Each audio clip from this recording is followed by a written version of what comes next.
Dumpling and the Three Feathers.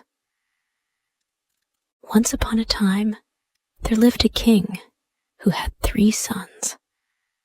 The 2 elder were learned and bright, but the youngest said very little and appeared somewhat foolish, so he was always known as Dumpling. When the king grew old and feeble, feeling that he was nearing his end, he wished to leave the crown to one of his 3 sons, but could not decide to which. He thereupon settled that they should travel, and that the one who could obtain the most splendid carpet should ascend the throne when he died, so that there could be no disagreement as to the way each one should go. The king conducted them to the courtyard of the palace, and there blew 3 feathers by turn into the air, telling his sons to follow the course that the 3 feathers took. Then one of the feathers flew eastwards, another westwards, but the third went straight up towards the sky, though it only sped a short distance before falling to earth. Therefore, one son traveled towards the east, and the second went to the west, both making fun of poor Dumpling, who was obliged to stay where his feather had fallen. Then Dumpling, sitting down and feeling rather miserable after his brothers had gone, looked about him and noticed that near to where his feather lay was a trapdoor. On lifting this up, he perceived a flight of steps, down which he went. At the bottom was another door, so he knocked upon it, and then heard a voice calling, "Maiden, fairest, come to me, make haste to ope the door. A mortal surely you will see, from the world above is he, we'll help him from our store." And then the door was flung open, and the young man found himself facing a big toad sitting in the center of a number of young toads. The big toad addressed him, asking him what he wanted. Dumpling, though rather surprised when he saw the toads and heard them question him, being good-hearted, replied politely, "I am desirous to obtain the most splendid carpet in the world. Just now, it would be extremely useful to me." The toad, who had just spoken, called to a young toad, saying, "Maiden, fairest, come to me. 'Tis a mortal here you see. Let us speed all his desires, giving him what he requires." Immediately, the young toad fetched a large box. This the old one opened, and took out an exquisite carpet, of so beautiful a design that it certainly could have been manufactured nowhere upon the earth.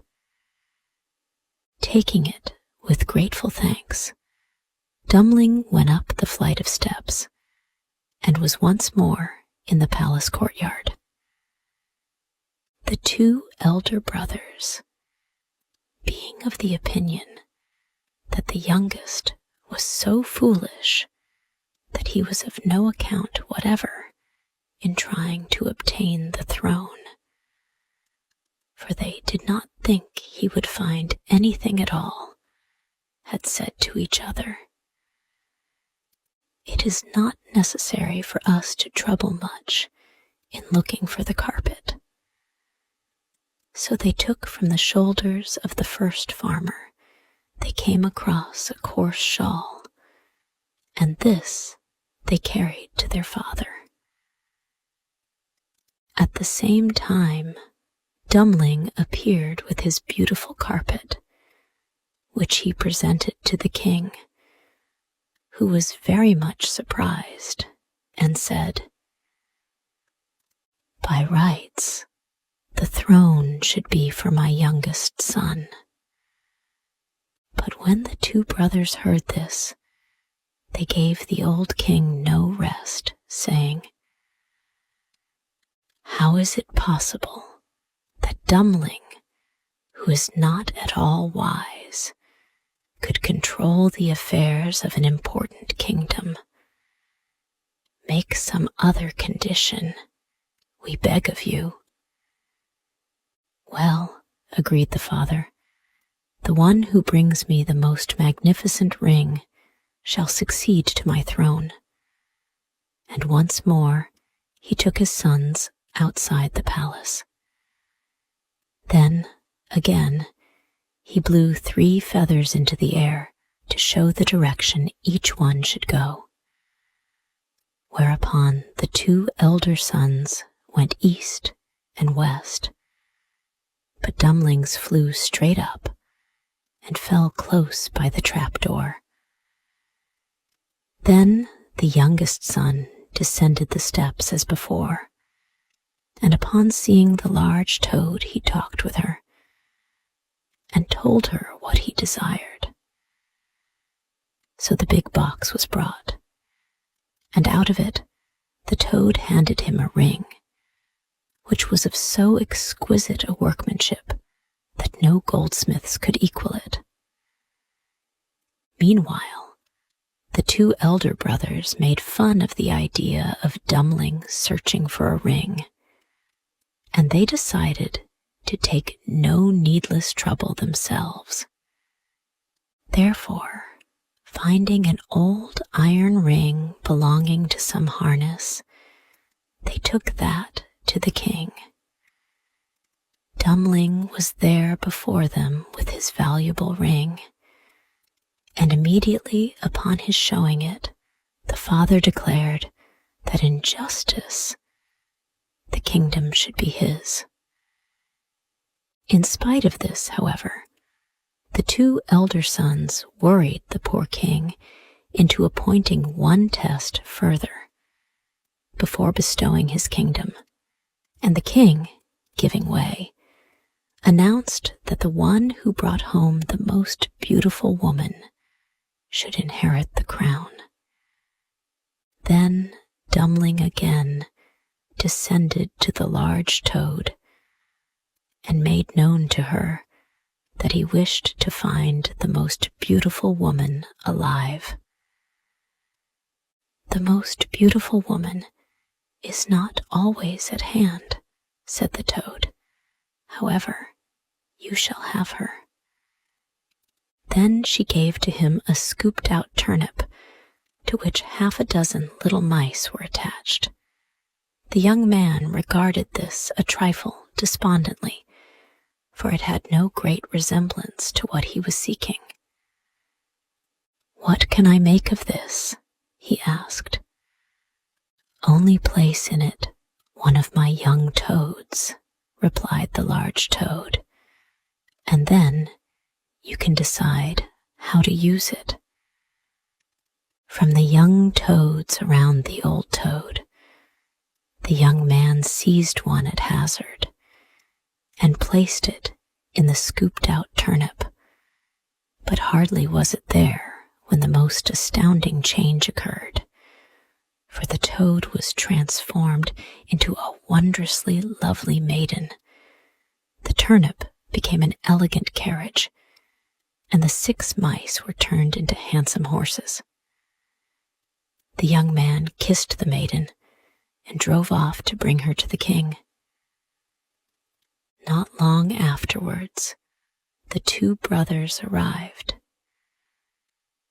In the same way as the twice before, they had taken no trouble about the matter, but had picked up the first passable-looking peasant woman whom they had happened to meet. After glancing at the three, the king said, "Without doubt, at my death, the kingdom will be dumplings." Once more the brothers loudly expressed their discontent and gave the king no peace, declaring, "It is impossible for us to agree to Dumpling becoming ruler of the kingdom." And they insisted that the women should be required to spring through a hoop, which was suspended from the ceiling in the center of the hall, thinking to themselves, "Now, certainly our peasants will get the best of it.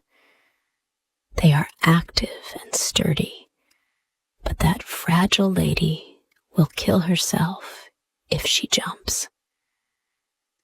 To this, again, the king consented, and the peasants were first given trial.